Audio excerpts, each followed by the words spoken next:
બીજી એક પોલીસ ફરિયાદ થઈ છે। ચેતર વસાવા અવારનવાર પોલીસ અધિકારીઓ સાથે ઝઘડતા હોય છે। જાહેરમાં પોલીસ અધિકારીઓનો ઉધડો લેતા હોય છે। ત્યારે પોલીસ અધિકારીએ પોતે ફરિયાદી બની ચેતર વસાવા પર ફરિયાદ કરી છે। સવાલ એ થઈ રહ્યો છે કે શું આ પોલીસ અધિકારીઓ ચેતર વસાવાને જેલમાં મોકલીને જ માનશે? નમસ્કાર, હું અમરીન અને તમે જોઈ રહ્યા છો નિર્ભય ન્યૂઝ। આપણે અવારનવાર જોઈએ છીએ કે ચેતર વસાવા હંમેશા આદિવાસીઓ માટે મેદાને આવતા હોય છે, સરકાર સામે બાયો ચઢાવતા હોય છે। આદિવાસીઓ પર કોઈ પણ મુસીબત આવે એટલે ચેતર વસાવા હંમેશા મેદાને હોય છે। ચેતર વસાવા હંમેશા પોલીસ અધિકારીઓ હોય કે બીજા અધિકારીઓ હોય તેમને જાહેરમાં ખખડાવતા હોય છે। આપણે જોઈએ છીએ કે ચેતર વસાવા અવારનવાર પોલીસ અધિકારીઓ સાથે બાખડતા હોય છે। પોલીસ અધિકારીઓનો જાહેરમાં ઉધડો પણ લેતા હોય છે। ફરીથી ચેતર વસાવા પર જે ફરિયાદ થઈ છે તેને લઈને સવાલો અનેક થઈ રહ્યા છે કે શું સરકારની મિલીભગતથી ચેતર વસાવા પર અધિકારીઓ ફરિયાદ કરે છે?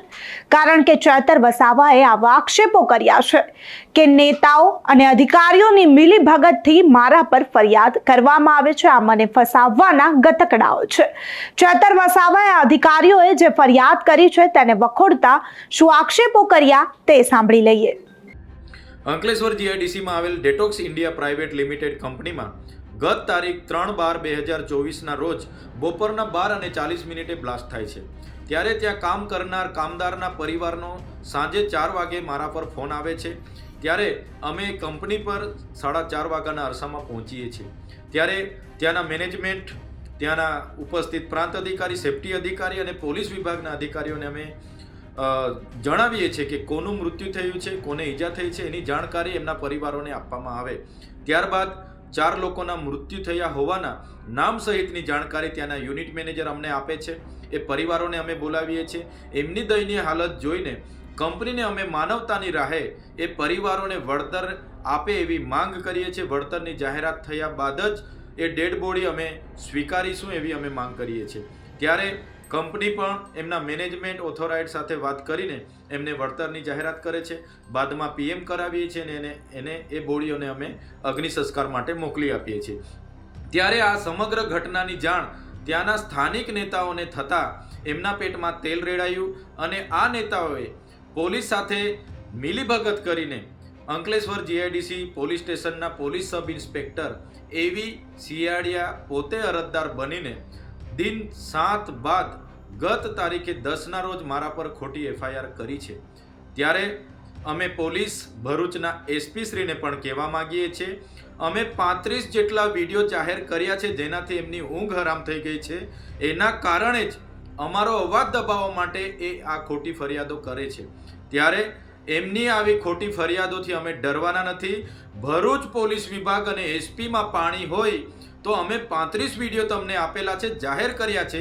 એ કયા અધિકારીઓ કોના માટે દારૂના ઠેકાઓ પર ઉઘરાણું કરે છે એના પર તપાસ કરે અને એમની સામે કાયદેસરની કાર્યવાહી કરે। ચૈતરભાઈ વસાવા એમની ટીમ પર એફઆઈઆર કરવાથી અમારો અવાજ દબાઈ જવાનો નથી।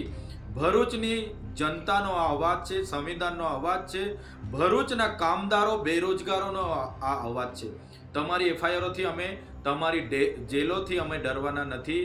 આવનારા દિવસોમાં અમે તમારી જેલો માટે પણ આવીએ છીએ। તમારી જેલો મોટી કરી દેજો। જ્યારે હજારોની સંખ્યામાં પણ જેલમાં બેસવાનું થશે ત્યારે પણ અમે તમારી જેલોમાં બેસીશું। અને પોલીસ અધિકારીઓને ખાસ કહેવા માંગીએ છીએ, સરકારો બદલાતી રહી છે, તમારો પગાર એ પ્રજાના ટેક્સમાંથી આવે છે, એટલે નિષ્પક્ષ કાર્યવાહી કરો, તટસ્થ કાર્યવાહી કરો। કોઈના ચમચાગીરી કરવાની જરૂર નથી। જ્યારે પણ આવી ઘટનાઓ બહાર આવે છે તો સામાન્ય લોકોનું તો શું, ધારાસભ્ય પર ખોટી ફરિયાદો થાય છે તો પોલીસ વિભાગ પરથી સામાન્ય જનતાનો વિશ્વાસ ઉઠી જાય છે। તો ચેતર વસાવા પર આ પહેલા પણ એટ્રોસિટીની ફરિયાદ હતી। ચેતર વસાવા જેલવાસો કરી અત્યારે જામીન પર બહાર છે। જ્યારે બીજી એક પોલીસ ફરિયાદ થઈ ત્યારે સવાલો થવા લાગ્યા અને ચર્ચાઓ થવા લાગી કે શું ચેતર વસાવા ફરી એકવાર જેલમાં જઈ રહ્યા છે? ચેતર વસાવા પર પોલીસ અધિકારીઓએ આ બીજી ફરિયાદ કરી છે। ત્યારે ચેતર વસાવા કહી રહ્યા છે કે તેમને નેતાઓ અને અધિકારીઓની મિલીભગતથી ફસાવવામાં આવી રહ્યા છે। ચેતર વસાવા અધિકારીઓ પણ આક્ષેપ પણ કરી રહ્યા છે. જ્યારે ચેતર વસાવા પર પહેલીવાર પોલીસ ફરિયાદ કરવામાં આવી અને પોલીસ ફરિયાદ જ્યારે પોલીસે પોતે નોંધી ત્યારે ચેતર વસાવાએ પોલીસ અધિકારીઓને પણ ખુલ્લા પાડ્યા. તેમણે સીસીટીવી ફૂટેજ પુરાવા તરીકે આપ્યા, જેમાં પોલીસ અધિકારીઓ ખુલ્લેઆમ પોતાના હપ્તાઓ ઉઘરાવી રહ્યા છે. પોલીસ અધિકારીઓને ખુલ્લા પાડી ચેતર વસાવાએ પોલીસને જ ચીમકી પણ આપી. ભરૂચના પોલીસ અધિકારીઓ અને એસપીને ચીમકી આપતા કહ્યું કે જે પુરાવાઓ આપ્યા છે તેના પર કાયદેસરની કાર્યવાહી કરો જો તમારામાં હિંમત હોય તો. ચેતર વસાવા આમ તો અવારનવાર અધિકારીઓને જાહેરમાં ચેતવણી પણ આપતા હોય છે, તેમની સામે બાયો ચઢાવતા હોય છે, તેમને ધમકાવતા પણ હોય છે. ત્યારે સવાલો એ જ થઈ રહ્યા છે કે શું ચેતર વસાવા અવારનવાર જે અધિકારીઓને ધમકાવે છે તેને લઈને અધિકારીઓએ હવે ચેતર વસાવા સામે મોરચો માંડ્યો છે. જ્યારે અમારા એડિટર ગોપી ઘાંઘરે તેમને આ વિશે પૂછ્યું ત્યારે ચેતર વસાવાએ શું ખુલાસો કર્યો તે પણ સાંભળી લઈએ. તમે જોયું હશે, સરકાર સામે જે પણ લોકો ઉતરે કે જે પણ બોલે એટલે એમને સામ દામ દંડ ભેદ નીતિથી એ લોકો દબાવવાની વાતો કરે છે. એમની પણ મને દબાવવા માટેની રણનીતિ છે. અગાઉ પણ વન વિભાગ દ્વારા નો ઉપયોગ કરીને ખોટો કેસ કર્યો તો આજે પીઆઈ સુખમ ગોહિલનો ઉપયોગ કરીને મારા પર ખોટો કેસ કર્યો છે. ત્યારે અમે તો લડવાવાળા લોકો છે. એમની જે આપખુદશાહી છે, એમની જે નીતિ ને રીતિ છે એની સામેના લડવાવાળા લોકો છે. અમે પોલીસ અધિકારીઓને પણ કહેવા માંગીએ છીએ, સરકારો તો બદલાતી રહેવાની છે, પણ જે રીતના એ લોકો અમારા પર અત્યાચારો કરે છે એ હવે અમારો સમાજ પણ જોઈ છે, જાણે છે, અને ગુજરાત પણ જોઈ છે, જાણે છે. આવનારા દિવસોમાં એનો ઈંટનો જવાબ અમે પથ્થરથી આપીશું. અને અમે પોલીસને કહેવા માંગીએ છીએ કે તમને અમે તો 35 જેટલા સીસીટીવી ફૂટેજના વિડીયો આપ્યા છે, એની કામગીરી કેમ તમે એની તપાસ કરાવતા નથી, કેમ એમના પર કાર્યવાહી કરાવતા નથી?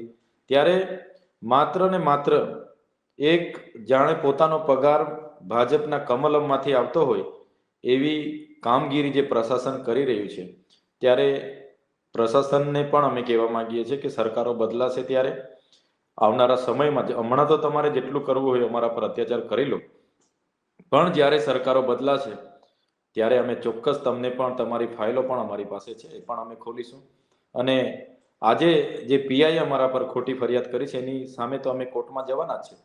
હું વિધાનસભા અધ્યક્ષને પણ એ બાબતને લઈને લખવાનો છું કે અમે એક પદયાત્રા કરીએ એમાં અમારા પર ધારાસભ્ય જેવા વ્યક્તિ પર ખોટી ફરિયાદ થાય તો સામાન્ય જનતા માટે આ લોકો શું કરતા હશે, કઈ હદે જતા હશે, એ આવનારા સમયમાં ગુજરાતની જનતાએ વિચારવાનું રહ્યું છે. તો તમને શું લાગે છે, શું ચેતર વસાવાને ખરેખર આ અધિકારીઓ ફસાવી રહ્યા છે? શું ખરેખર સરકાર અને અધિકારીઓની મિલીભગતથી ચેતર વસાવાને ફરી એકવાર જેલમાં મોકલવાનો કારસો ઘડવામાં આવી રહ્યો છે? તમને શું લાગે છે અમને કમેન્ટ કરી ચોક્કસથી જણાવજો, તથા અમારી ચેનલ નિર્ભય ન્યૂઝને લાઇક, શેર અને સબસ્ક્રાઇબ કરવાનું ભૂલશો નહીં. આભાર.